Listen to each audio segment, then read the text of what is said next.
बऱ्याच वेळा काय होतं, आपल्याला व्यायाम तर करायचा असतो पोटाचा, पोट पण कमी करायचं असतंय, पण आपल्याला माहित नाही की आपल्या पोटाचा व्यायाम कसा मारायचा. कारण झोपून बऱ्याच जणांना उठता येत नाही आणि झोपून पोटाचा व्यायाम करताना पोटात गोळा येतो. मग त्यावेळेला काय करायचं, तर अशा पद्धतीने सेट करायचे आहेत.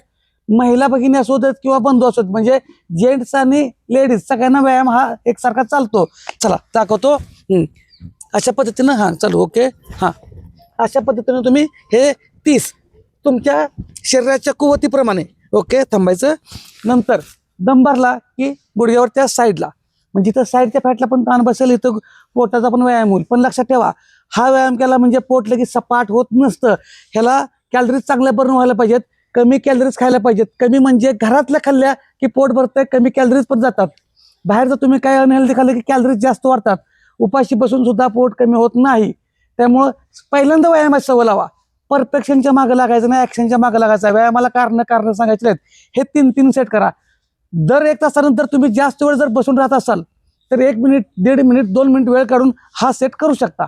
धन्यवाद.